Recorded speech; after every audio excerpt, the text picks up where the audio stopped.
सतपुड़ा, ये सिर्फ एक नाम नहीं है। ये सिर्फ पहाड़ों का एक सिलसिला नहीं है। ये भारत के दिल में बसी एक ऐसी प्राकृतिक दीवार है जिसने हमारे देश के भूगोल, इतिहास और संस्कृति को एक शक्ल दी है।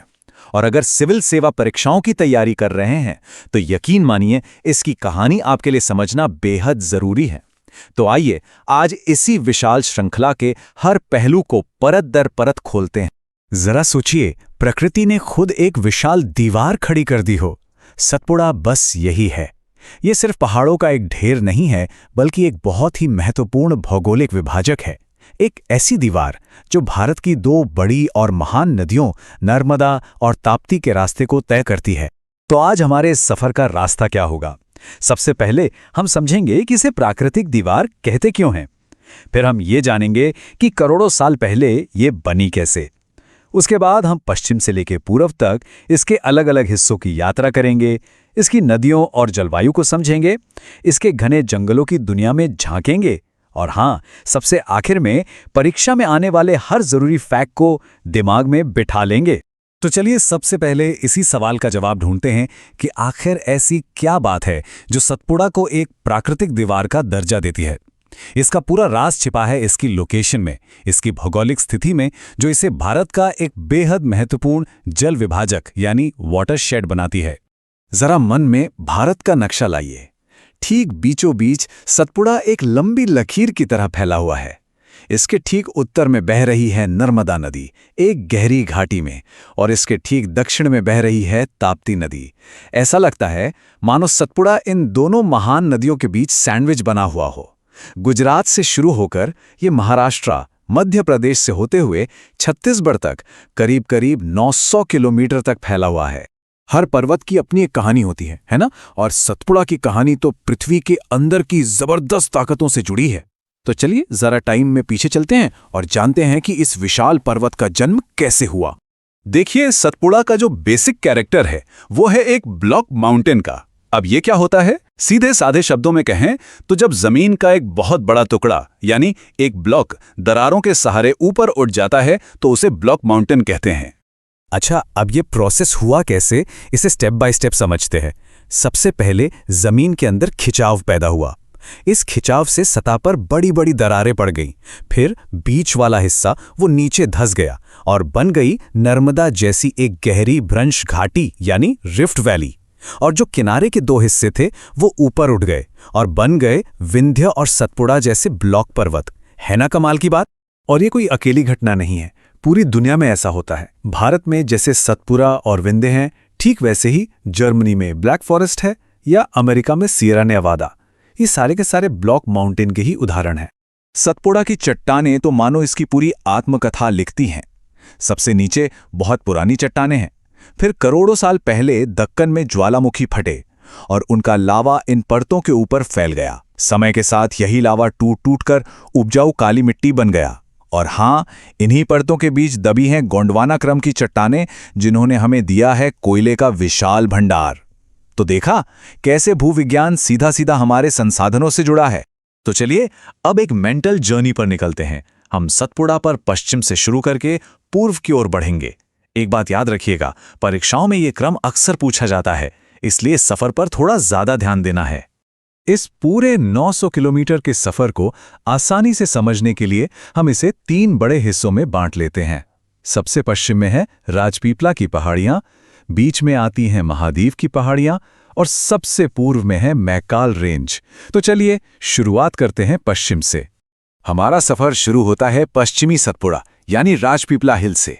ये हिस्सा गुजरात से लेकर मध्य प्रदेश तक फैला हुआ है और यहीं पर एक बहुत ही जरूरी चोटी है जिसका नाम है चूलगिरी। 1215 मीटर की ऊंचाई के साथ ये सतपुड़ा की दूसरी सबसे ऊंची चोटी है। इस फैक्ट को जरूर याद रखिएगा। पश्चिमी और मध्य सतपुड़ा के बीच में एक गैप है जिसे कहते हैं बुरहानपुर दर्रा। ये सिर्फ एक रास्ता नहीं है, बल्कि ऐतिहासिक रूप से इसे दक्कन का दरवाजा या दक्षिण भारत का प्रवेश द्वार भी कहा जाता था। इसका सामरिक महत्व बहुत ज्यादा था। बुरहानपुर दर्रे को जैसे ही हम पार करते हैं, हम पहुंच जाते हैं सतपुड़ा के दिल में, महादेव की पहाड़ियों में। ये इस पूरी रेंज का सबसे ऊंचा और सबसे चौड़ा हिस्सा है और यहीं पर है सतपुड़ा का ताज यानी इसकी सबसे ऊंची चोटी, धूपगढ़, 1350 मीटर ऊंची। इस नाम पर तो स्टार मार्क कर लीजिए, क्योंकि यह सिर्फ सतपुड़ा की ही नहीं बल्कि पूरे मध्य प्रदेश की सबसे ऊंची चोटी है। तो चलिए एक बार इन ऊंचाइयों की तुलना कर लेते हैं। सबसे ऊपर है धूपगढ़ 1350 मीटर, उसके बाद नंबर आता है चूलगिरी का 1215 मीटर, और फिर है अमरकंटक चोटी लगभग 1065 मीटर। इस तरह से विजुअली देखने पर ये तीनों चोटियां हमेशा याद रहेंगी। देखिए, कोई भी पर्वत श्रृंखला सिर्फ जमीन का एक ऊंचा उठा हुआ टुकड़ा नहीं होती। वो अपने आसपास के मौसम पर, नदियों के बहाव पर, हर चीज पर असर डालती है। तो आइए देखते हैं कि सतपुड़ा ये भूमिका कैसे निभाता है। जैसा हमने शुरू में बात की थी, सतपुड़ा एक महान जल विभाजक है। मतलब इसके उत्तरी ढलानों पर जो भी बारिश होती है उसका पानी बहकर नर्मदा नदी में चला जाता है, और जो दक्षिणी ढलानों पर बारिश होती है उसका पानी ताप्ती और दूसरी नदियों में चला जाता है। ये भारत के नदी तंत्र को आकार देने में एक बहुत बड़ा रोल प्ले करता है। सतपुड़ा में मॉनसून का एक बहुत ही इंटरेस्टिंग पैटर्न देखने को मिलता है। जब बंगाल की खाड़ी से मॉनसून की हवाएं आती हैं तो वो सबसे पहले पूर्वी सतपुड़ा से टकराती हैं और वहां खूब बारिश करती हैं। फिर जैसे जैसे ये हवाएं पश्चिम की तरफ बढ़ती हैं, इनकी नमी कम होती जाती है। इसका नतीजा क्या होता है? नतीजा ये कि पश्चिम से पूर्व की तरफ जाने पर बारिश की मात्रा बढ़ती जाती है, और इसका सीधा असर यहाँ के जंगलों पर दिखता है। पश्चिमी हिस्से कम घने हैं, जबकि पूर्वी हिस्से ज्यादा बारिश की वजह से बहुत घने और हरे भरे हैं। और जहां इतने घने जंगल हों, इतना विविध मौसम हो, वहां तरह तरह के जीव जंतुओं और पेड़ पौधों का होना तो लाजमी है। सतपुड़ा की ये पूरी श्रृंखला बायोडाइवर्सिटी का एक अनमोल खजाना है, और इस अनमोल खजाने को बचाने के लिए यहाँ कई महत्वपूर्ण संरक्षित इलाके बनाए गए हैं। इनमें सतपुड़ा टाइगर रिजर्व तो है ही, लेकिन साथ ही दो बहुत ही जरूरी बायोस्फीयर रिजर्व्स भी हैं। एक है मध्य सतपुड़ा में पचमढ़ी बायोस्फीयर रिजर्व, और दूसरा है पूर्वी सतपुड़ा की मैकाल रेंज में अचनकमार अमरकंटक बायोस्फीयर रिजर्व। और ये सिर्फ राष्ट्रीय स्तर पर ही महत्वपूर्ण नहीं है, इन दोनों बायोस्फीयर रिजर्व्स को अंतर्राष्ट्रीय मान्यता भी मिली हुई है। ये दोनों यूनेस्को के मैन एंड बायोस्फीयर यानी MAB प्रोग्राम का हिस्सा है, जो ये बताता है कि यहाँ की इकोलॉजी पूरी दुनिया के लिए कितनी ज्यादा कीमती है। तो इस पूरी यात्रा के बाद अब वक्त है उन सबसे जरूरी मोतियों को चुनने का, उन फैक्ट्स पर फोकस करने का जिन्हें परीक्षा के लिए याद रखना ही रखना है। तो सबसे बड़ा सवाल यही है कि परीक्षा में यहां से क्या पूछा जा सकता है। चलिए उन सबसे जरूरी पॉइंट्स पर फोकस करते हैं जिन्हें भूलने की कोई गुंजाइश नहीं है। ये स्लाइड आपके फाइनल रिवीजन के लिए है। चलिए एक एक करके दोहराते हैं। पहला, सतपुड़ा किस तरह का पर्वत है? ये एक ब्लॉक पर्वत है। दूसरा, इसकी सबसे ऊंची चोटी कौन सी है? धूपगढ़ 1350 मीटर।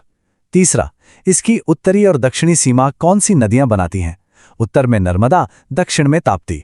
और चौथा, पश्चिम से पूर्व का सही क्रम क्या है? राजपीपला, फिर महादेव और आखिर में मैकाल। ये फैक्ट्स बिल्कुल पक्के होने चाहिए। और अंत में बस एक सवाल, ये पहाड़ लाखों सालों से यहाँ खड़े हैं। इन्होंने न जाने कितनी सभ्यताओं को बनते और बिगड़ते देखा है।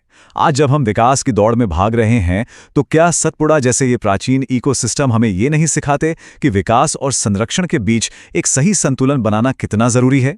इसी सवाल के साथ आज का ये विश्लेषण यहीं समाप्त होता है।